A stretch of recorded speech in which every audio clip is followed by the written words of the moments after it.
You wrote a book called Becoming Raw. A lot of people feel like they won't get satiated if they eat raw food. They feel that cooked food, they couldn't even imagine what they just eat salad.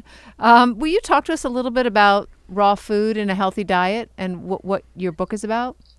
Yeah, so Becoming Raw, this is a little bit of a funny story, but our publisher said, we need a raw book that is science-based because there's so many claims within the raw food world that may not be substantiated by science. And if we could have a book about, raw diets and how to make them adequate, that would be so awesome.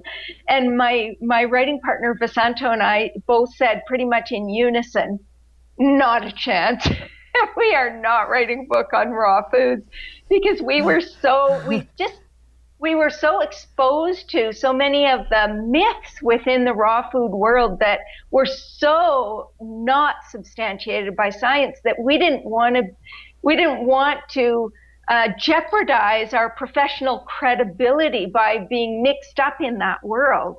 And so Vasanta said, well, maybe we'd learn something. Maybe it would be, I remember us having this discussion and maybe we should just consider it. And so we really started looking at a lot of these claims and I wrote letters to the people that were quoted all over the world in the raw food community to see if the claims were reflecting their research and we decided that it was a project we wanted to do in the end. And what ended up happening is we learned, the raw food world has figured out so many things that are absolutely fascinating and useful to the world of nutrition.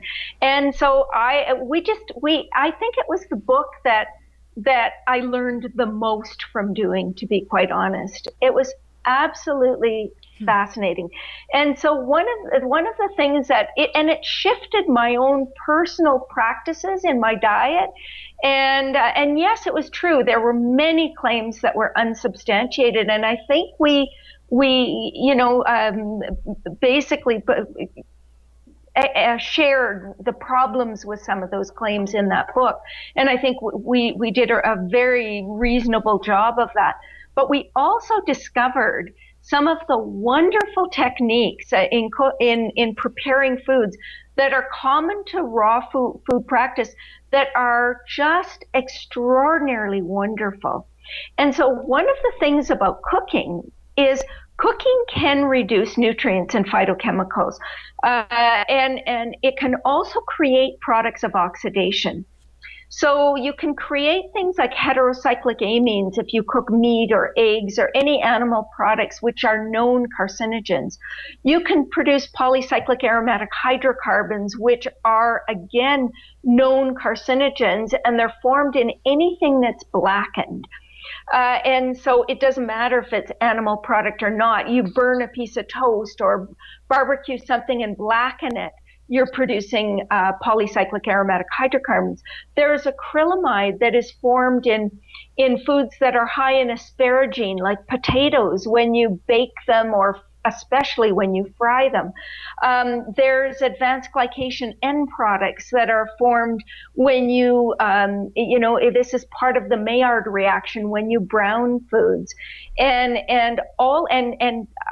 just so people recognize, advanced glycation end products are the highest in processed meats. That's the most concentrated source of AGEs, or advanced glycation end products. And so there are all these products that can form when you cook foods. And so when you eat a good portion of your diet raw, you're minimizing those components and minimizing nutrient losses and maximizing phytochemicals. Now, the other thing is there are a lot of techniques that raw foodies use, like, for example, soaking and dehydrating, that actually help to reduce anti-nutrients in foods. See, what happens when you soak a seed is you're telling that seed to get prepared to support the life of a new baby plant. And so what happens is all of the anti-nutrients that are present in that seed, to stop the release of nutrients prematurely, Well, those are broken down and the nutrients are released so the new plant can grow and thrive. And then the phytochemical army that's poised to protect that plant just multiplies because it needs a bigger army when there's just a little baby there. And so you see things like, broccoli sprouts having 50 times the sulforaphane of mature broccoli because it's expanded so much to support that new little plant.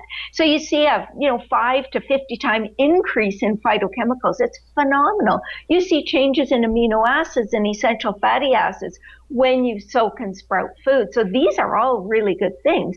The problem with raw for many people is that quite often we see people actually losing too much weight, sometimes not getting enough protein, iron, zinc, and some of those trace minerals, they start losing their hair, their skin gets thin, they stop menstruating. We see this quite often. And so one of the things that I suggest is to do a little bit of a combination, eat more raw foods, and try some of these wonderful raw entrees, which are amazing, like collard wraps or raw lasagnas. These are fun things to do.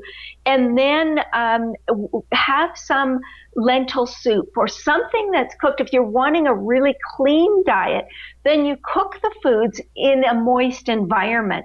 So if you're cooking foods with water, as in a soup, or you're steaming or you're water sauteing, then you're not going to be producing the products of oxidation that are produced with dry heat or with high heat.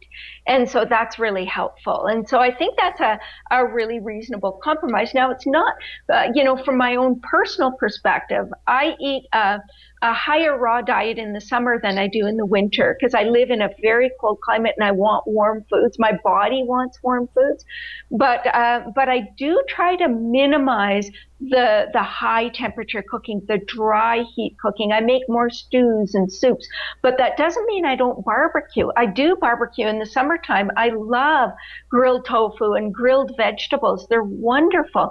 Quite often I'll put them in foil or something like that to, minimize any blackening. But I still love the flavors and, it's a fun thing to do when you have company. And so I think we want, I guess what we really want is we want for a plant-based diet to be attractive and fun and really nutritious and healthy, but we want it to appeal to the masses. We want people to think this is doable. I can do this. Mm-hmm. And we don't want to scare them off by making our rules so rigid that people just say, I could just never do that. And so I think there needs to be a balance in that way. Lean into those high nutrient dense foods.